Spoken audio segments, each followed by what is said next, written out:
In the latest UPSC result 2025, top 10 out of top 10 are from various courses of Vajram and Ravi, with All India Rank 1 Anuj Agnihotri and many more. For over a decade, the All India Rank 1 has emerged from this very ecosystem. A journey powered by 50 plus years of legacy. Join the GS Foundation program. Inquire now. सभी को hello. मेरा नाम नेहा पांचाल है। मैंने इस साल UPPSC के अंदर रैंक 1 हासिल किया है।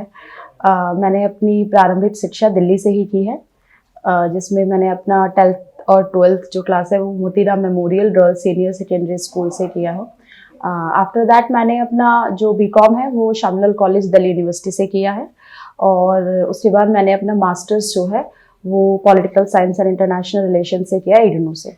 ये मेरा जो यूपीपीएससी का जो अटेम्प्ट है ये मेरा 4th अटेम्प्ट था, और मैंने अपनी जो जर्नी है वो स्टार्ट की थी 2018 से, क्योंकि मेरी शादी हो गई थी। मेरी ऑलमोस्ट पढ़ाई जो है वो शादी के बाद हुई है। 2015 में मेरी शादी हुई थी एंड आफ्टर दैट मेरी बेटी हुई थी 2016 के अंदर। तो उसके बाद मैंने डिसाइड किया कि मैं अपनी जो यूपीएससी की जर्नी है उसको कंटिन्यू करूँगी। एक्चुअली मैंने जब मैं कॉलेज में थी तब सोचा था, लेकिन उस टाइम फैमिली कंडीशंस कुछ ऐसी थी कि मेरे जो भाई थे उस समय उनको कैंसर हो गया था, जिस वजह से मैं कंटिन्यू नहीं कर पाई थी उस समय। लेकिन फिर शादी के बाद मैंने डिसाइड किया कि मैं अपने आप को एक मौका ज़रूर दूंगी और एक बार अपना बेस्ट देकर रहूँगी, बाकी जो होगा आगे वो देखा जाएगा। उसी तत्क्रम में मैंने 18 में जब यूपीएससी की तैयारी शुरू की, शुरू के 3 अटेम्प्ट में नहीं हो पाया मेरा यूपीएससी लास्ट, फिर उसके बाद 4th अटेम्प्ट के अंदर मैंने अपना यूपीएससी का जब अटेम्प्ट दिया तो मैं फाइनल इंटरव्यू तक स्टेज तक पहुंची। हालांकि 2 नंबर से मेरा जो है फाइनल लिस्ट में नाम नहीं आया था। उसके बाद मैंने ये सोचा कि मैं साथ साथ अब अपने यूपीपीएससी की तैयारी भी शुरू करूंगी, और कंटिन्यूअसली मैंने साथ साथ अपना यूपी भी प्रिपेयर करना स्टार्ट किया था। 2-3 अटेम्प्ट दिए, नहीं हुआ। रीज़न ये हो सकता है कि मेन जो फोकस था उस टाइम यूपीएससी था, इस वजह से शायद उतना मैं फोकस नहीं कर रही थी। लेकिन लास्ट 2 अटेम्प्ट में मैंने यूपीपीएससी को डेडिकेटली टाइम दिया था और अपनी स्ट्रैटेजी बनाई थी कि अब मुझे यूपीपीएससी कैसे देना है। यूपीपीएससी की अगर मैं बात करूं तो शुरू के 3 अटेम्प्ट्स के अंदर मेरा प्रीलिम्स भी नहीं हुआ था। रीज़न ये हो सकता है कि मैंने उतना फोकस नहीं करा उस टाइम पे प्रीलिम्स वाले पार्ट पे। लेकिन इस वाले अटेम्प्ट में जो 2024 में मैंने प्रीलिम्स दिया था, उसके लिए मैंने प्रीलिम्स के लिए अपनी स्ट्रैटेजी बनाई थी। जैसे कि प्रीलिम्स की जब हम बात करते हैं, डिफरेंट स्टेजेस होती हैं, डिफरेंट स्टेजेस पे आपको अलग तरह से काम करना है। यूपीएससी हो या यूपीपीएससी हो, सबसे पहले हमें मेंस तैयार करना है, क्योंकि मेंस सबसे इम्पॉर्टेंट रोल प्ले करता है। तो मैं कोशिश करूंगी जो जो मैंने मेंस के लिए किया और जो जो प्री के लिए किया, ताकि एक सही इन्फॉर्मेशन आप लोगों तक जा पाए। प्रीलिम्स की मैंने घटना चक्र से मैंने स्टार्ट किया था। मैंने घटना चक्र अलग अलग सब्जेक्ट वाइज आता है, जैसे पॉलिटी का आता है, एनवायरमेंट का आता है, इकोनॉमिक्स का आता है, और मैंने डेडिकेटली उनको ना कि खाली लगाया था, उसको एटलीस्ट 4 to 5 टाइम्स फिर रिवाइज भी किया था, ताकि मेरा कोई भी क्वेश्चन जो है वो ऐसा ना हो जो मैंने ना पढ़ा हो और मैंने उसको एटलीस्ट, अगर वो उस क्वेश्चन वो उस किताब से आया है तो मैं उसको अटेम्प्ट कर पाऊँ। कभी कभी क्या होता है कि हम लोग एक बार लगा लेते हैं, लेकिन वो हमारे मेमोरी में फिट नहीं होता है। वो मेमोरी में कब आएगा, जब आप उसको बार बार रिवाइज करेंगे। इसलिए प्रीलिम्स के लिए घटना चक्र को जरूर लगाएं। ये स्टैटिक के लिए था। अगर मैं करंट अफेयर की बात करूं, क्योंकि यूपीपीएससी के अंदर करंट अफेयर भी आता है, नेशनल, इंटरनेशनल, और कुछ यूपी स्पेसिफिक क्वेश्चंस भी आते हैं। तो करंट अफेयर के लिए मैंने स्टडी फॉर सिविल सर्विसेज के जो है कुछ जो मंथली कंपाइलेशंस आती हैं, मेरे एक दोस्त थे, मैंने उनसे लिया था, तो वो मैंने वहां से किया था। और साथ में आई दृष्टि करके एक बुक आती है, वहां से भी मैंने करंट अफेयर उसका जो है कवर किया था। यूपी स्पेसिफिक करंट अफेयर की अगर बात करूं तो स्टडी फॉर सिविल सर्विसेज का यूपी स्पेसिफिक वाला भी मैंने किया था। मैंने वो पेड नहीं किया था, मैंने किसी दोस्त से वो पीडीएफ ली थी और वहीं से वो किया था। ये मेरी प्रीलिम्स की स्ट्रैटेजी है। लास्ट 3 प्रीलिम्स क्यों नहीं हो पाया था, रीज़न ये था कि मैं नंबर ऑफ क्वेश्चंस अटेम्प्ट कम कर रही थी, क्योंकि रीज़न ये भी था कि मुझे आते नहीं थे। मैंने शायद कॉम्प्रिहेंसिवली उतना नहीं पढ़ा था। और अभी जैसे मैंने बताया कि प्रीलिम्स के अंदर क्या होता है कि आपको बार बार रिवाइज करेंगे तब आपके मेमोरी के अंदर वो फिट हो पाएगा। तो मैंने घटनाचक्र तब भी लगाया था, लेकिन मैंने उसको रिवाइज नहीं किया था, केवल एक बार लगाया और मैं प्रीलिम्स के लिए चली गई। लेकिन इस बार मैंने क्या चेंज किया था कि मैंने एक बार लगाने के बाद उसको फिर वापस से 3-4 बार उसको रिवाइज किया था। और करंट अफेयर को भी खाली एक बार नहीं पढ़ा था, उसको भी मैंने मेरी जो पूरी जो किताब थी वो उसको एटलीस्ट 3 to 4 टाइम्स रिवाइज किया था। हर रिवीजन के बाद मैं टिक लगा देती थी कि ये एक बार रिवाइज हो गया, अब 15 दिन बाद उसको दोबारा रिवाइज करेंगे। तो प्रीलिम्स में जो भी आप पढ़ रहे हैं उसको बार बार रिवाइज करना ये सबसे इम्पॉर्टेंट है। टेस्ट सीरीज की प्रीलिम्स की बात करूं तो मैंने किसी कोचिंग की तो नहीं ली थी, लेकिन मैंने जो फ्री मार्केट में अवेलेबल है डिफरेंट की, जैसे कि मैंने 3 टेस्ट दृष्टि आईएएस के लगाए थे, 3 मैंने ध्येय आईएएस के लगाए थे। मतलब आप कोई भी जो भी मार्केट में अवेलेबल है एटलीस्ट आप 15-20 टेस्ट लगा लीजिए 2 घंटा बैठ के, चाहे आप लाइब्रेरी में हैं या आपका जहाँ भी स्टडी रूम है वहां पर आप पेपर देने से पहले एटलीस्ट 15-20 पेपर लगा लीजिए जो भी मार्केट में किसी भी इंस्टीट्यूट के अवेलेबल है। और ना ही खाली लगाएं, उसके बाद उसको ये भी देख लें कि कहाँ गलतियां हुई हैं। जैसे मैं क्या करती थी कि प्रीलिम्स के अंदर जैसे मेरे 20 क्वेश्चन गलत हुए तो वो हर क्वेश्चन को मार्क करके कि ये लैक ऑफ रिवीजन की वजह से था या ये लैक ऑफ नॉलेज की वजह से था या ये टॉपिक मैंने पढ़ा ही नहीं है।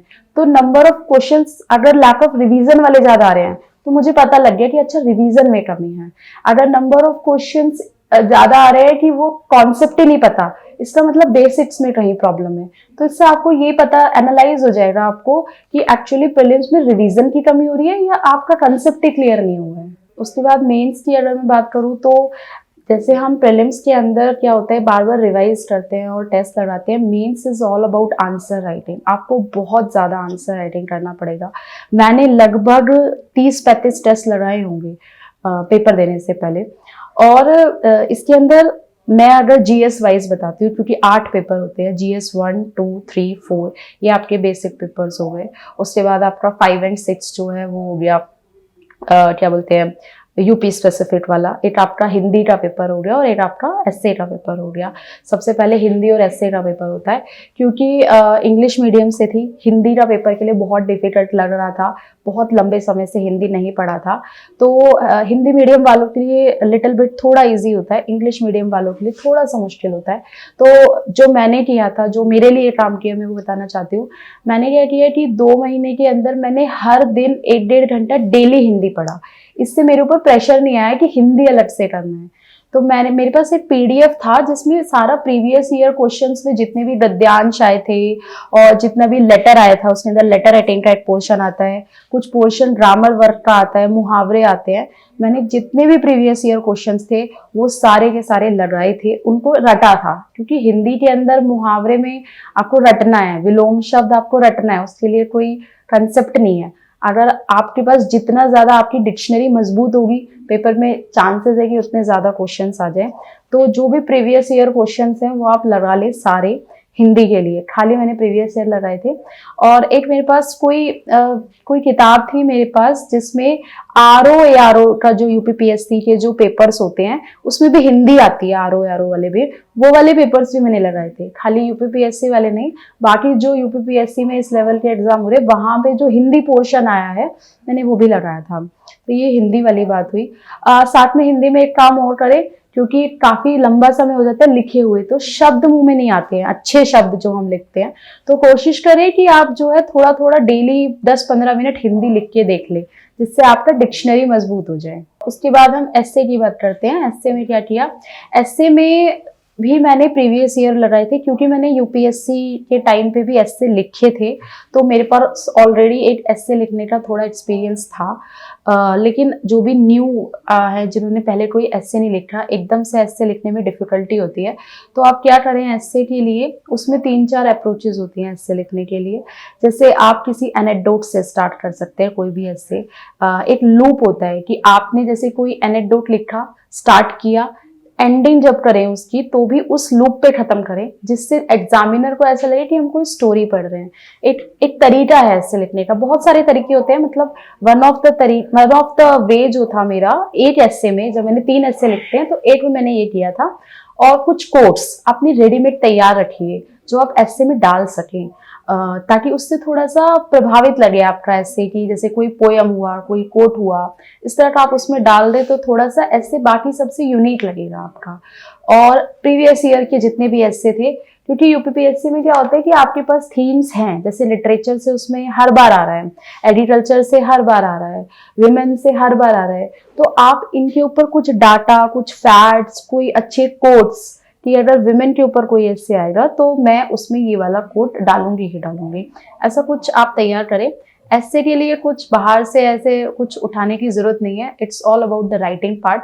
आप जितना अच्छे कीवर्ड्स उसके अंदर डालेंगे, जितना अच्छा आप उसको प्रेजेंट करने की कोशिश करेंगे, और वो एक दिन में नहीं आएगा, उसके लिए आपको बार बार राइटिंग करना पड़ेगा। ऐसे के अंदर मैंने, जो मुझे याद आ रहा है कि इस बार एक विमेन के ऊपर ऐसे आया था और एक एग्रीकल्चर के ऊपर ऐसे आया था, एक आर्टिफिशियल इंटेलिजेंस के ऊपर, तो ये 3 मैंने अटेम्प्ट किए थे, मुझे जहाँ तक याद आ रहा है। उसके अंदर मैंने कुछ अपने सेट टेम्पलेट्स तैयार किए हुए थे। जैसे विमेन के ऊपर अगर कभी भी आता था तो मैंने कुछ कोट्स याद की हुई थी, जैसे India need women lead development, not just women development, ये मैंने उसमें डाला था। एग्रीकल्चर के लिए मैंने कुछ युवान नोआ एक ऑथर थे कि उनका कुछ कोट था, भी मुझे परफेक्टली याद नहीं आ रहा है, वो मैंने कोट किया था, क्योंकि जब मैंने यूपीएससी में ऐसे दिया था तो मुझे अपनी गलती ये पता चली कि वो बहुत मोनोटोनस लग रहा था, उसमें कुछ इंटरेस्टिंग नहीं लग रहा था, तो इसलिए मैंने कुछ पोएम्स याद कर ली थी, वो पोएम्स भी मैंने उसमें डाली थी। जो भी आपको जहाँ से बेस्ट, या आपको कोई ऑलरेडी याद है, आप कोशिश करें उसमें जो कहीं फिट हो जाए, जिससे आपका ऐसे थोड़ा सा अच्छा लगे पढ़ने में। मैंने एस्से के लिए मैंने लगभग 7-8 एस्से लिखे थे, 7-8 एस्से ही लिखे थे मैंने। आप अगर ज़्यादा लिख सकते हैं तो वो बेटर ही है, पर मुझे उतना ही समय मिला था 7-8 एस्से लिखने का, तो मैंने एग्जाम से पहले लिखे थे। उसके बाद हम GS 1, 2, 3, 4 पे आते हैं, जो जनरल स्टडीज़ के पेपर होते हैं। जनरल स्टडीज़ के पेपर में मैंने जैसे आपको बताया कि बहुत ज़्यादा आंसर राइटिंग किया था, लेकिन अब क्वेश्चन ये आता है कि आंसर राइटिंग शुरू कैसे करें। उसके लिए आपको क्या करना है कि जो भी टॉपिक आप न्यूज़पेपर में पढ़ रहे हैं, आप उसको पहले पढ़ लीजिए, और उसके बाद न्यूज़पेपर साइड में रख के जो भी आपने पढ़ा उसको अपने शब्दों में लिखने की कोशिश कीजिए। 1 पन्ना या 2 पन्ना जितने भी आप लिख सकते हैं, ये स्टार्टिंग फेज है। और आंसर राइटिंग तभी करें जब सिलेबस कंप्लीट हो जाए, क्योंकि एटलीस्ट हमारे पास कुछ लिखने के लिए होना चाहिए। और जब आप आंसर राइटिंग कर रहे हैं, जब आप फर्स्ट डे फर्स्ट क्वेश्चन लिखेंगे, वो बहुत ही अच्छा नहीं लिखेंगे, डेफिनेटली कोई भी अच्छा नहीं लिखता। जब मैंने अपना फर्स्ट आंसर लिखा था, मुझे लगा कि मैं तो कभी लिख ही नहीं पाऊंगी, तो इसीलिए उससे डिमोटिवेट नहीं होना है, वो सबके साथ होता है। मेरी एक और सजेशन ये रहेगा कि जो भी आप कुछ टॉपिक्स होते हैं मेंस के अंदर जो हर साल आ रहे हैं, जैसे अर्बनाइजेशन पे हर साल क्वेश्चन आ रहा है, ग्लोबलाइजेशन पे हर साल क्वेश्चन आ रहा है, पॉवर्टी, हमारे जो सिलेबस है उस सिलेबस को बाय हार्ट एकदम रट लीजिए, क्योंकि होगा क्या कि वो जो कीवर्ड्स उस सिलेबस पे दिए वो हम कहीं पे भी अपने पेपर में डाल सकते हैं, और वो बहुत इंपॉर्टेंट है। और होगा क्या, जब आप न्यूज़पेपर पढ़ेंगे और सिलेबस आपको बाय हार्ट याद है, तो आप कनेक्ट कर पाएंगे कि अच्छा ये वाला जो न्यूज़ है ना, मैं GS 1 में डाल सकती हूँ, GS 2 में डाल सकती हूँ, या इसको मैं एथिक्स में यूज़ कर सकती हूँ। तो इसलिए सबसे पहले सिलेबस का याद होना बहुत इंपॉर्टेंट है। उसके बाद आप क्या करें, जैसे मैंने आपको बताया कि ग्लोबलाइजेशन पे हर साल आ रहा है, अर्बनाइजेशन पे, वुमेन पे हर साल आ रहा है, तो एटलीस्ट 20 क्वेश्चन में से कम 6-7 क्वेश्चन ऐसे हैं जो आपको पता है एक्सपेक्टेड है। ऑल्दो हो सकता है कि पूछने का तरीका अलग हो, लेकिन उसका इंट्रो जो होगा अर्बनाइजेशन का, वो आप पहले से तैयार कर सकते हैं। तो कम से कम 6-7 क्वेश्चन के जो इंट्रो कंक्लूजन है, आप उसको हैंडी रखिए कि अगर कभी भी वुमेन के ऊपर आएगा तो मैं यही डालूंगी। उसका बेनिफिट क्या है, उसका बेनिफिट ये है कि कभी कभी 3-4 क्वेश्चन एग्जाम में ऐसे आते हैं कि वो हमें पता नहीं होते अचानक से कहाँ आ गए, और उसमें समय लगता है। तो आप वो जो समय जो आपने तुरंत वहां लिख दिया जो आता था, अब आप यहाँ लगा सकते हैं कि अब मैं इसको थोड़ा सा सोच के, क्योंकि मेंस में क्या होता है, आपके पास समय नहीं होता, 3 घंटे में आपको फटाफट पेपर पूरा करना होता है, और ऐसे में अगर हम 4 से 5 क्वेश्चन के ऑलरेडी इंट्रो कंक्लूजन रखेंगे तो हमारा समय पर पेपर कंप्लीट होगा और हमारी क्वालिटी भी खराब नहीं होगी। तो उसके नोट्स आप हर पेपर के बना के रखिएगा, वो सिलेबस उठाइए, सिलेबस का फर्स्ट पॉइंट लिखिए। फर्स्ट पॉइंट की कोई भी, जैसे पॉवर्टी के ऊपर है, जैसे हमारा GS1 का फर्स्ट जो है हिस्ट्री, आर्ट एंड आर्किटेक्चर है, फ्रॉम एंशियंट टू मॉडर्न, ये फर्स्ट लाइन है। तो आप जो है एंशियंट, मॉडर्न और जो है मिडेवियल, उसका रोज आर्ट एंड कल्चर के नोट्स बना के रखिए। पॉवर्टी पे है, ज्योग्राफी पे अर्थक्वेक, वॉल्केनो, लैंड फॉर्म्स, ये सब मेंशन है। लैंड फॉर्म पर तैयार रखिए कि ये आएगा तो मैं लैंड फॉर्म पे डायग्राम बनाऊंगा, ये कंक्लूजन लिखूंगा। लैंडफॉर्म में अगर अभी रिसेंटली कोई केस हुआ है, लैंडस्लाइड का कोई केस हुआ है, जैसे लैंडस्लाइड पे अभी चमोली में हुआ था, मैं कोट करके आई थी, मुझे याद आ रहा है। तो थोड़ा सा अपने जो नोट्स हैं उनको सेग्रीगेटेड रखिए, क्योंकि हम जब मेंस देते हैं लास्ट टाइम पे इतना सब कुछ इकट्ठा हो जाता है कि हम रिवाइज नहीं कर पाते, और जो आप लास्ट टाइम पे रिवाइज करके जाएंगे वो आप अपनी कॉपी में रिफ्लेक्ट कर पाएंगे। इसलिए सारे GS के पेपर्स के लिए मेरा सजेशन है कि कुछ इंट्रो कंक्लूजन आप अपने रेडीमेड तैयार रखिए। GS1 की बुक लिस्ट की अगर मैं बात करूँ तो मैंने जो प्रीवियस ईयर क्वेश्चंस हैं, IAS हब करके एक इंस्टीट्यूट है, उन्होंने लास्ट ईयर एक बुकलेट निकाली थी हर GS1, 2, 3, 4 की। उसमें उन्होंने मॉडल आंसर्स दिए थे हर प्रीवियस ईयर के लिए। मैंने सारे मॉडल आंसर्स में जो इम्पोर्टेंट कीवर्ड्स थे, जैसे उन्होंने कुछ डायग्राम्स बनाए थे, कुछ इंट्रो कंक्लूजन्स थे, तो मैंने अपने नोट्स में उसको ऐड कर लिया था। रैदर देन उस किताब को पूरा दोबारा से रिवाइज करने के, मैंने अपनी नोट्स के अंदर उसको ऐड कर लिया था GS1 के अंदर। और जो बेसिक बुक लिस्ट होती है GS1 की, हमको पता है, जैसे आर्ट एंड कल्चर के लिए, फाइन आर्ट्स के लिए NCERT मैंने पढ़ा था, उसके बाद एंशियंट के लिए मैंने RS शर्मा पढ़ा था, मेडाइवल के लिए मैंने सतीश शर्मा पढ़ा था, और मॉडर्न के लिए जो हमारी बेसिक जो बुक होती है मॉडर्न हिस्ट्री वाली, जो छोटे वाली बुक होती है, वो मैंने पढ़ी थी। और उसके बाद ये मेरा हिस्ट्री का सोर्स था। GS1 में ही हमारा ज्योग्राफी होता है। ज्योग्राफी में मैंने 11-12 की दोनों ज्योग्राफी बहुत अच्छे से किया था, और मैपिंग भी बहुत अच्छे से किया था, क्योंकि यूपी PCS स्पेसिफिक है, तो यूपी का मैप हमेशा अपने सामने रखे जब भी आप पढ़े। ये मैंने किया था ज्योग्राफी के लिए, हिस्ट्री एंड ज्योग्राफी। और GS1 में ही सोसाइटी भी आती है, तो सोसाइटी के लिए मैंने अपने नोट्स बनाए थे। जो है स्मृति शर्मा मैम है विजन IAS में, स्मृति मैम मुझे नाम याद है, आर्टिका सरनेम मैं शायद भूल रही हूँ, तो उनके मैंने जो है नोट्स मार्केट में अवेलेबल है, वहाँ से उठाए थे, पढ़े थे, और उसी में से मैंने अपने नोट्स बना लिए थे। तो ये मेरा GS1 का था। उसके बाद GS2 की अगर मैं बात करूँ, जिसमें हम पॉलिटी एंड गवर्नेंस की बात करते हैं, क्योंकि मेरा UPSC में ऑप्शनल था पॉलिटी एंड गवर्नेंस, तो मेरे पास उसके ऑलरेडी नोट्स थे, तो वो मैंने वहीं से कवर किया था। बाकी लक्ष्मीकांत, हमको पता है कि हमने लक्ष्मीकांत पॉलिटी के लिए हम लोग यूज़ करते हैं, उसको मैंने पढ़ा था। और गवर्नेंस वाले पार्ट के लिए मेरे पास नोट्स थे, मैंने वहीं से किया था। GS3 की अगर मैं बात करूँ तो उसमें इकोनॉमिक्स, एनवायरनमेंट और साइंस एंड टेक्नोलॉजी, ये 3 हम कवर करते हैं। तो इकोनॉमिक्स में क्योंकि मेरे UPSC में कम नंबर रहे थे, तो इस बार मुझे बहुत अच्छे से करना था, मैंने डिसाइड किया था।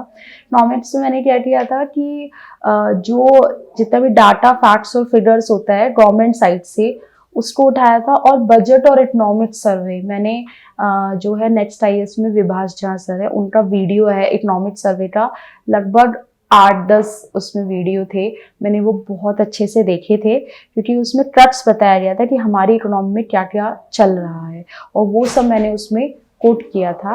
बाकी इकोनॉमिक्स के लिए बेसिकली मैंने मोरनाल सर की वीडियोस देखी थी अपने बेसिक कंसेप्ट्स को क्लियर करने के लिए। उसके बाद साइंस एंड टेक की अगर मैं बात करूँ और एनवायरनमेंट की बात करूँ, तो उसके लिए क्योंकि एनवायरनमेंट में अभी जो करंट इश्यूज चल रहे हैं उसी के ऊपर ज़्यादातर क्वेश्चंस आते हैं, तो उसके लिए मैंने जो करंट अफेयर की कोई भी आप मार्केट से बुकलेट उठा लीजिए, और वहाँ से आप करंट अफेयर वाला पार्ट जो है उसको कवर कर सकते हैं।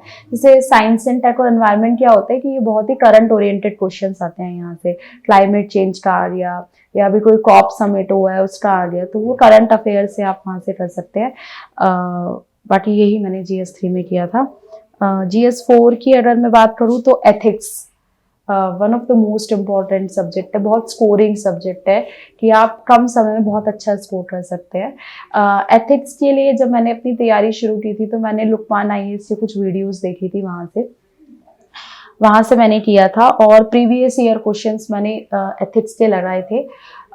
एथिक्स के लिए आपको एक काम और करना है कि कुछ कीवर्ड्स आप उठा लीजिए, जैसे कि आप क्या बोलते हैं, जैसे गांधी 7 सिंस हो गया, और जैसे हम रिलीजियस चीज़ों से कुछ चीज़ें उठा सकते हैं कि हम रामायण को कोट कर सकते हैं, महाभारत को, सूफीज़्म को, और कोशिश हमें ये करनी है कि हम डेली लाइफ एग्जाम्पल्स जो हैं उनको उसके अंदर डालें। तो मेरे एक फ्रेंड थे, उन्होंने मुझे बताया था कि डेली लाइफ एग्जाम्पल को अगर आप एथिक्स से जोड़ेंगे तो वो बहुत अच्छा इम्पैक्ट डालता है। और साथ ही साथ जैसे गवर्नेंस जो पार्ट होता है, जैसे कोई स्कीम चल रही है अगर गवर्नमेंट, जैसे एक पेड़ माँ के नाम, तो उसको एथिक्स से रिलेट कर दे, ठीक है ना, कि एक पेड़ माँ के नाम से जो है कोई भी स्कीम चल रही है गवर्नमेंट की, तो उससे क्या हो रहा है, ऑब्जेक्टिविटी आ रही है या क्रिएटिविटी आ रही है, इनोवेशन आ रहा है, या फिर हम क्या कर रहे हैं कि हम एनवायरनमेंट और डेवलपमेंट दोनों को साथ लेकर चल रहे हैं। तो ऐसे आप उसको कनेक्ट करके लिख सकते हैं गवर्नेंस वाली स्कीम को। और एथिक्स में सोर्स में मेरा ज़्यादातर सभी source previous year questions paper ही रहे हैं। लुकमान आईएएस के लिए मैंने एथिक्स के लिए मैंने विजन आईएएस की येलो वाली बुकलेट्स आती हैं उनको भी पढ़ा था। तो वहाँ से भी मैंने कुछ कंटेंट निकाला था। फोरम आईएएस की एक रेड बुक आती है एथिक्स के लिए, वो भी मैंने, मतलब बहुत सारे सोर्सेज को आपको क्या करना है, उसमें से कंटेंट निकालना है, सारे नहीं पढ़ने हैं, बहुत ज़्यादा बल्कि हो जाएगा। कुछ कुछ अच्छे अच्छे टॉपिक, जैसे इमोशनल इंटेलिजेंस कहीं पर अच्छा दिया हुआ था, और या फिर कंपैशन का कहीं पर अच्छा दिया हुआ था, तो वो सब निकाल के अपने नोट्स में उनको ऐड करते जाना है। उसके बाद पेपर 5 और 6 वाला जो यूपी स्पेसिफिक पेपर है, क्योंकि पिछले 2-3 सालों से ही ये हमारा यूपी स्पेसिफिक हुआ है, उससे पहले ऑप्शनल था। इसमें आपको बहुत अच्छे से हमें काम करना पड़ता है। 5 और 6 की में है क्या कि ज़्यादातर सिलेबस जो है वो ऑलमोस्ट वैसा ही है कि हिस्ट्री है, ज्योग्राफी है, इकोनॉमिक्स है, पॉलिटी है, लेकिन यूपी स्पेसिफिक है। कि यूपी स्पेसिफिक क्या होता है, इसके लिए मैंने 2 सोर्स लिए थे। एक तो पीडब्ल्यू ओनली आईएएस की बुकलेट आती है मार्केट में, और एक आईएएस पीसीएस पाठशाला की एक बुकलेट थी, मतलब मेरे पास तो पीडीएफ थी, बाकी मार्केट में भी अवेलेबल है। वहाँ से टॉपिक वाइज दोनों में से उठा के आप जो है कुछ टॉपिक्स के अपने नोट्स बना लीजिए। और एक किताब और आती है, सारस्वत करके कोई किताब आती है यूपी के लिए, वहाँ से भी मैंने उठाया था। इन सब में से कुछ कुछ चीज़ें, जैसे किसी में डाटा अच्छा है, किसी में कुछ इंट्रो अच्छा है।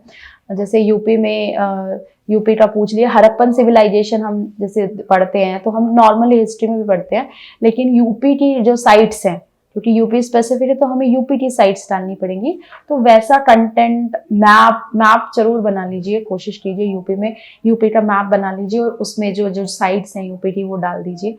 मैंने कोशिश की थी इस बार वाले एग्जाम में कि मैं ज़्यादा से ज़्यादा मैप डाल सकूँ, यूपी वाला जो मैप होता है उसको आप डाल दीजिए।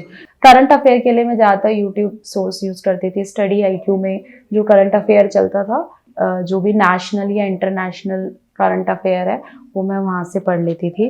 क्योंकि जब मैं यूपीएससी की तैयारी कर रही थी तो उसके लिए मेरे पास एक एज था वहाँ पर, क्योंकि ऑलरेडी मैं बहुत आंसर लिख चुकी थी अपने 2022 वाले अटेम्प्ट में, इसीलिए शायद वो बेनिफिट किया होगा मुझे। लेकिन इस बार भी मैंने जब अपना 24 वाला यूपीपीएससी का अटेम्प्ट दिया था, तो मैंने नेक्स्ट आईएएस की टेस्ट सीरीज ज्वाइन किया था, और उसमें डेडिकेटली टेस्ट वहाँ पर जाकर लगाए थे 3 घंटे बैठकर। और अभी क्योंकि मैं 25 वाला मेंस भी देने वाली थी, मैं अभी तक भी अपने आंसर राइटिंग कर रही थी। मैं आपको ये बताना चाहती हूँ कि आप जब टेस्ट लिखें तो पूरा 3 घंटा वैसे ही अपने एनवायरनमेंट को सिमुलेट कर ले, क्योंकि होता क्या है कि जब हम घर में देते हैं तो वैसा एनवायरनमेंट नहीं मिलता, तो हमें पता नहीं चलता कि हम 3 घंटे में पेपर कंप्लीट भी कर पा रहे हैं या नहीं।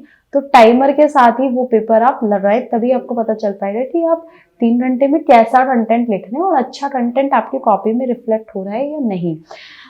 अगर आप टेस्ट सीरीज नहीं ले रहे हैं, और क्योंकि प्रॉब्लम आती है इवेल्युएट करने की, आप लिख देंगे लेकिन पता कैसे चलेगा कि मैंने सही लिखा है या नहीं लिखा है। आप अपना टेस्ट लगा लीजिए, आपके कोई जो भी फ्रेंड्स होंगे आप उनको दिखा सकते हैं कि मैंने ये आंसर लिखा है, आप प्लीज़ इसको चेक कर लीजिए। वो क्योंकि अपना आंसर हम खुद से उतना अच्छा इवैल्यूएट नहीं कर पाते जितना सामने वाला कर देता है। आप अपने फ्रेंड्स के इवैल्यूएट करा सकते हैं। साथ ही साथ बहुत सारे ना ओपन टेस्ट भी चलते हैं जब एग्ज़ाम आने वाला होता है, जैसे बहुत सारे कोचिंग इंस्टीट्यूट ओपन टेस्ट कराते हैं, एक मिनिमल सी फीस में भी कराते हैं कुछ इंस्टीट्यूट्स। तो वहाँ पे आप बैठ के अपना, जैसे हमारा ना 4 दिन का एग्जाम होता है यूपीपीएससी के अंदर, जब हम एग्जाम देते हैं 4 दिन लगातार लिखना डिफिकल्ट होता है, तो उसको आप पहले ही एक बार 4 दिन लगा के लगातार बैठ के लिखना है। ताकि वहाँ वो गलती ना हो। तो अपने आप को पहले से ही सिमुलेट कर लीजिए उसके लिए कि मैं 4 दिन लगातार बैठ के कैसे लिखूंगा या कैसे लिखूंगी, वो इम्पॉर्टेंट है। और साथ ही साथ मैं ये भी बताना चाहती हूँ कि जब आप टेस्ट सीरीज लगाएं तो कोशिश कीजिए कि 2-3 इंस्टीट्यूट की मिला ले। एक दो आप पेड वाली एक पेड वाली ले लीजिए और दूसरी जो है वो आप बिना पेड वाली ले लीजिए, ताकि आपके पास डाइवर्सिटी हो जाए क्वेश्चन की। इस साल जो मुझे मेंस देना था, तो अभी मैंने फॉरम आईएएस की जो है एक टेस्ट सीरीज लगाई थी, और एक एडमित्रिया इंस्टीट्यूट है वहाँ से भी मैंने टेस्ट सीरीज लगाई थी, और उनके क्वेश्चंस काफ़ी अच्छे थे, क्योंकि मैंने देखा कि मॉडल आंसर्स जो थे उनके वो बहुत अच्छे से उन्होंने डिस्क्राइब किया था। तो आप वो भी वहाँ से लगा सकते हैं।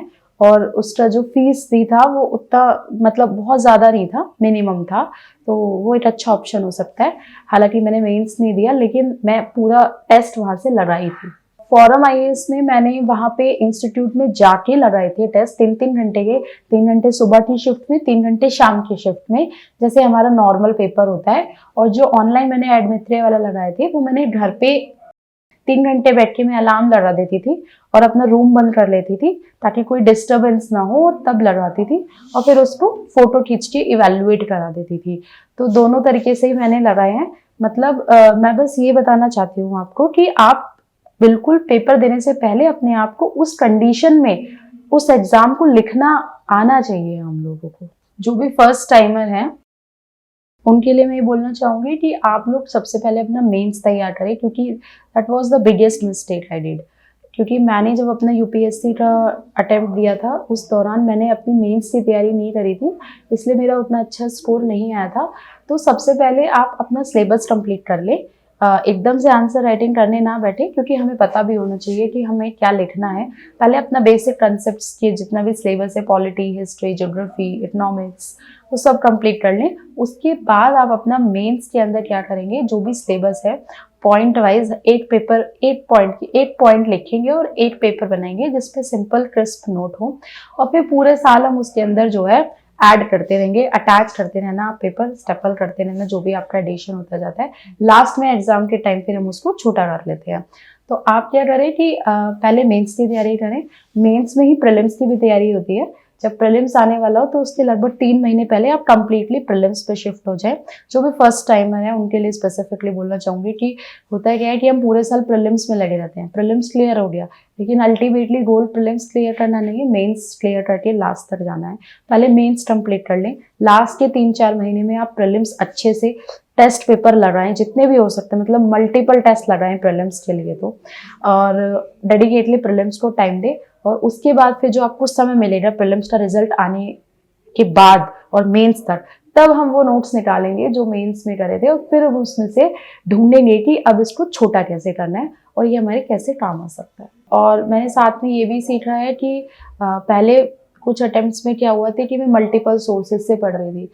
अब मुझे अंदर से ऐसा लग रहा था कि मैंने काफ़ी सारा पढ़ लिया, लेकिन मैं उसको कॉपी में रिफ्लेक्ट नहीं कर पाई, क्योंकि जब आप बहुत सारा सोर्सेज को इकट्ठा कर लेते हैं तो उसको आप रिवाइज नहीं कर पाते। तो इसीलिए सोर्सेज को थोड़ा सा लिमिटेड कर दीजिए और उसका मल्टीपल रिवीजन कीजिए।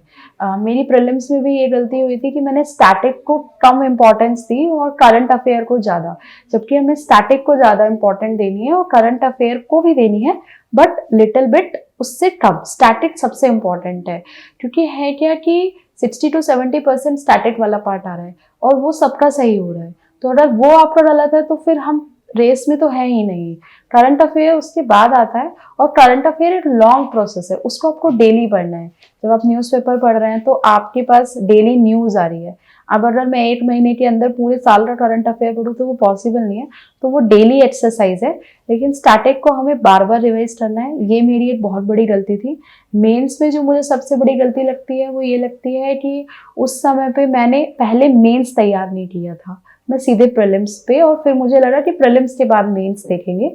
ये मेरी सबसे बड़ी गलती थी। तो इसलिए आप पहले मेंस तैयार कर लें, वो बहुत इंपॉर्टेंट है। और यूपीपीएससी की अगर मैं बात करूँ कि शुरू में प्रीलिम्स क्यों नहीं निकल रहा था, क्योंकि मैंने जो है वो टेस्ट पेपर कम लगाए थे और साथ ही साथ मैंने रिवाइज नहीं किया था।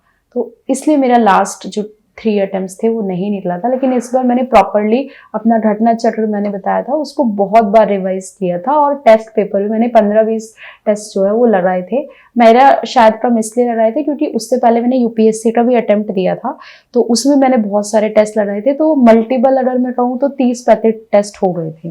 तो इसीलिए अगर आप खाली यूपी स्पेसिफिक करें तो लगभग 30 टेस्ट आप लगा लें। क्योंकि दोनों तरह की प्रिपरेशन में थी तो बैलेंस करना कभी कभी मुश्किल हो जाता है, तो इसीलिए मे भी हो सकता है ये भी एक रीज़न था कि उस समय पे क्यों नहीं निकला जो मेरे पिछले 3 अटेम्प्ट थे यूपी में। तो आप क्या करें कि क्योंकि GS1, GS2, GS3, GS4 ये तो सेम है हमारा, और जो प्रीलिम्स वाला पार्ट है उसमें भी ऑलमोस्ट सेम है, यूपी स्पेसिफिक थोड़ा डिफरेंट होता है। इसीलिए आप जैसे मैंने घटना चक्र बताया वो एक मस्ट चीज़ है, वो आपको करनी ही करनी है, और नंबर ऑफ क्वेश्चंस उसमें बहुत सारे हैं, मतलब लगभग 1000 क्वेश्चन के करीब होगा शायद, मुझे लगता है कि 600-650 क्वेश्चन थे एक सब्जेक्ट के, पॉलिटी के 600-650, फिर 500-550 हिस्ट्री के थे। तो इस तरह से आपके नंबर ऑफ क्वेश्चंस बढ़ जाएंगे, वो आप जरूर लगा लें, उसकी गलती ना करें ताकि आपका प्रीलिम्स निकल जाए। और उससे पहले अपने मेंस का जैसे मैंने बताया कि अपने जो है इंट्रो कंक्लूजन कुछ स्पेसिफिक टॉपिक की ज्योग्राफी में जैसे मैंने बताया कि अर्थक्वेक आ रहा है, सुनामी आ रहा है, उसको तैयार रखें। अब जैसे इंटरनेशनल रिलेशंस है उसके अंदर जो चीज़ें चल रही हैं, यूएस ईरान ये सब चल रहा है, तो ये मोस्ट प्रोबेबल आने के चांसेस होते हैं। इसके लिए आप अपने अच्छे कुछ की टर्म्स जो हैं उनको तैयार रखें ताकि हम अच्छे से वहाँ पे अपने आप को प्रेजेंट कर पाएँ। जब मैं मेंस आंसर राइटिंग देख रही थी तो उससे पहले मैंने काफ़ी सारी टॉपर्स कॉपी देखी थी और बहुत अच्छे से उनको एनालाइज भी किया था। खाली देखना नहीं है, उसके पढ़ना है अंदर जाके। जैसे मैंने यूपीएससी में श्रुति शर्मा मैम थे, रैंक 1 थे उस समय पे, मैंने उनकी काफ़ी सारी कॉपीज देखी थी और मैंने देखा उसमें बहुत सारे एग्जाम्पल्स कोड थे कि आप कोई भी पॉइंट लिख रहे हैं आप उसमें एग्जाम्पल दे रहे हैं। और भी बहुत सारे जो टॉपर्स विजन आईएएस के ऊपर सभी टॉपर्स कॉपी जो है अवेलेबल हैं, वहाँ से मैंने उठाई थी। और एक गरिमा मैम थी उनकी कॉपी उठाई थी, एक गरिमा सिंगला मैम थी शायद उनकी कॉपी उठाई थी, और श्रुति शर्मा मैम की कॉपी उठाई थी, और रैंक 1 जो पहले रहे थे अनुदीप द्विशेट्टी सर, उनकी कॉपी उठाई थी। तो वहाँ से भी मैंने एज लिया और वो मैंने अपनी यूपीपीएससी के अंदर वो सब रिफ्लेक्ट करने की कोशिश करी, मैप्स वगैरह उसके अंदर डाले, तो काफ़ी काम आया था मुझे। साथ में बात रही बैलेंस करने की, क्योंकि मैं एक मैरिड वुमेन हूँ और साथ में मेरी बेटी भी थी। सबको लग रहा है कि मतलब कैसे ही किया, दोनों चीज़ें कैसे बैलेंस करी। डिफ़िकल्ट होता है लेकिन फैमिली का सपोर्ट बहुत इंपॉर्टेंट होता है। मैं कंप्लीटली अपनी स्टूडेंट लाइफ में थी और उसका रीज़न था मेरी मम्मी। मेरी बेटी को वो पूरी तरह से संभालती थी। मैं सुबह ही उसको स्कूल भेजने के बाद, थोड़ा हेल्प कराने के बाद अपना निकल जाती थी, या तो लाइब्रेरी या फिर एक घर था मेरा, वहाँ पे कोई नहीं रहता था पास में ही, वहाँ पे मैं चली जाती थी और शाम में आती थी। शाम को आके फिर अपना जो भी थोड़ा बहुत काम होता है बेटे को पढ़ाना, बस वो। लेकिन ऑलमोस्ट मैंने डेडिकेटेड किया था अपना जो टाइम है कि मैं कंप्लीटली स्टडीज़ में रहूँ, क्योंकि इस पढ़ाई के मतलब इस पढ़ाई को कंप्लीट करने के लिए हमें 8-10 घंटे चाहिए ही चाहिए। हाँ, कभी हो सकता है कि 3-4 घंटे हो जाए, कभी हो सकता है 12 घंटे हो जाए, ऐसा कुछ फिक्स नहीं है कि मतलब आपको, लेकिन 8-10 घंटे फिक्स हैं कि आपको किसी ना किसी तरह निकालना है जो भी समय है, क्योंकि कंसिस्टेंसी इंपॉर्टेंट है। तो मेरी जो जर्नी है उसके अंदर मेरी फैमिली का एक बहुत इंपॉर्टेंट रोल रहा है कि मैं कंप्लीटली स्टूडेंट की तरह लगी रही। आज ऐसा लग रहा है कि मतलब कैसे मैनेज किया, तो सबका सपोर्ट था, इसी वजह से मैं उस चीज़ को मैनेज करने में कामयाब हो पाई हूँ। जब इतनी लंबी प्रिपरेशन में होते हैं तो डेफिनेटली मेंटल चैलेंजेस बहुत ज़्यादा आते हैं, इमोशनली आप बहुत डिस्टेबलाइज हो जाते हैं। 3 बार यूपीएससी प्री दिया, नहीं हुआ, उसके बाद प्री दिया, मेंस दिया, इंटरव्यू दिया, 2 नंबर से फिर से रह गए, मतलब वो बहुत डिप्रेसिंग फेज था मेरे लिए। मतलब उस समय मुझे लगा कि शायद अब नहीं हो पाएगा, मुझसे नहीं हो पाएगा। लेकिन आपका जो एम होता है, व्हाई यू स्टार्टेड, आपने स्टार्ट क्यों किया? क्योंकि जो हम वीडियोस देखते हैं, मोटिवेशनल वीडियोस होती हैं, वो एक टेम्पररी सेटअप के लिए होती हैं कि आपने थोड़ी देर देखा, आपको लगा कि यार बहुत स्ट्रगलफुल लाइफ थी, बहुत अच्छा हुआ, लेकिन इनर जो मोटिवेशन होता है ना, वो आपको हमेशा जगा के रखेगा। मैं हमेशा से ये सोचती थी कि मुझे ये करना है क्योंकि मुझे गवर्नेंस का पार्ट बनना था, मुझे जानना था कि ग्राउंड लेवल पर काम होता कैसे है। क्योंकि जब हम कोई पॉलिसी देखते हैं हमें लगता है कि इसके अंदर कितनी खामियां हैं, पता नहीं क्यों नहीं सरकार कर पा रही है। पर रियल में जब हम उसको इम्प्लीमेंट करने जाते होंगे ना, तो बहुत सारे चैलेंजेस होते होंगे, क्योंकि हमें डाइवर्स सोसाइटी में रहते हैं, हमें मल्टीपल स्टेक होल्डर्स का ध्यान रखना होता है। तो एक क्यूरियोसिटी थी कि मुझे इस काम को समझना है कि काम ये गवर्नेंस वाला होता कैसे है। वो एक विजन था कि मुझे यूपीएससी का या यूपीपीएससी सिविल सेवा के अंदर जाना है। तो उसको मैं याद करती थी उस समय जब लगता था कि अब पीछे हटने का कुछ लग रहा है कि नहीं हो पा रहा है। साथ ही साथ जब आप मेंटली वीक होते हैं तो आपको फैमिली का सपोर्ट चाहिए होता है, क्योंकि वो उसको कोई और कंपनसेट नहीं कर पाएगा।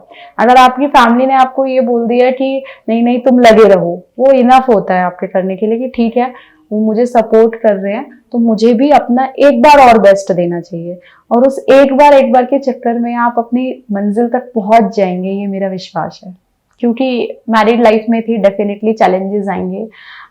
बहुत सारे फैमिली फंक्शंस होते थे, सब कुछ छोड़ना पड़ता है क्योंकि मेरे पास फैमिली भी थी।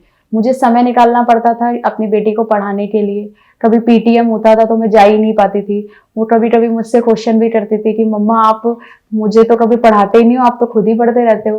तो कभी कभी अंदर से एक ऐसा भी लगता था, रिग्रेट लगता था कि मैं शायद सही भी कर रही हूँ या नहीं कर रही, क्योंकि मैं एक उसका बचपन है जब जरूरत होती है, कहीं वो कंपनसेट तो नहीं कर रही मैं अपनी सक्सेस के पीछे। लेकिन मेरे हस्बैंड ने इसमें मेरा बहुत इम्पोर्टेंट रोल निभाया। उन्होंने जब भी मैं नहीं होती थी तो मैं उनको बोलती थी कि आपको तो जाना ही पड़ेगा, आप प्लीज पीटीएम में जाइए, बच्चे को ऐसा फील नहीं होना चाहिए कि मेरी कोई आ ही नहीं रहा है। तो उनका एक बहुत सपोर्ट था इसके बीच में। मेरे इन लॉज जो थे उन सबका सपोर्ट था। बोलते थे कि हाँ भाई, थोड़ा सा उनको भी लगता था कि कहीं जाते आते ही नहीं हो, बिल्कुल आप खत्म किया हुआ है सब कुछ, लेकिन समझते थे कि वो अपनी तरफ से मेहनत कर रही है इसीलिए नहीं आ पा रही है। और हस्बैंड भी उनको समझा देते थे कि नहीं नहीं हो पाएगा, थोड़ा आप उसको समय दीजिए, वो कर लेगी। तो हस्बैंड का बहुत इंपॉर्टेंट रोल था मेंटल सपोर्ट देने में। बहुत 2023 में जब मुझे लगा कि अब नहीं हो पाएगा, तब वही थे, उन्होंने मुझे कहा कि नहीं आपको कुछ तो लेना ही है, नहीं ऐसा तो पॉसिबल ही नहीं है, जब आप इतना आगे आ गए हो तो पीछे नहीं हटना है आपको। फाइनेंशियली भी बहुत सारी चीजें होती है इसमें, ऐसा नहीं है कि किताबें खरीदने के लिए या कहीं टेस्ट सीरीज लेने के लिए, उसमें फाइनेंशियल रोल भी होता है। हम इस पे कभी बातें कम होती है कि एक स्टूडेंट को जो दिल्ली में रह रहा है कितना मुश्किल होता है उसके लिए रेंट देना और ये सब, वहाँ पे भी मुझे उन्होंने सपोर्ट किया कि मैं जो है, हालांकि मेरा घर दिल्ली में ही था तो रेंट पे रहने की जरूरत नहीं पड़ी, लेकिन किताबों से लेकर और भी बहुत सारी चीजें होती हैं, उन सब में भी उनका बहुत ज्यादा सपोर्ट रहा है। मेरा मैसेज यही है आप सभी को कि बार बार फेलियर्स होंगे, डेफिनेटली होंगे। बहुत सारे जो पहली बार में निकाल देते हैं, लेकिन ऐसा नहीं है, उनकी भी एक जर्नी है। वो अपने ग्रेजुएशन से तैयार कर रहे हैं, सबके डिफरेंट सर्कमस्टांसेस है। जैसे मेरे पास शादी वाली प्रॉब्लम थी, कोई बच्चा गांव में है उसके पास रिसोर्सेज की प्रॉब्लम है। तो हमें खुद से अपने जो चैलेंजेस है उनका सोल्यूशन खुद से निकालना पड़ेगा। बार बार फेलियर्स आ रहे हैं, डिमोटिवेशन आएगा, उस समय वही याद रखना है कि स्टार्ट क्यों किया था। आपको वो याद रखना है कि मैंने स्टार्ट क्यों किया था, क्या उस समय मेरा विजन था। और आपको तब तक नहीं रुकना है जब तक सफलता ना मिले, क्योंकि उस सफलता का एक समय निश्चित है, निर्धारित है।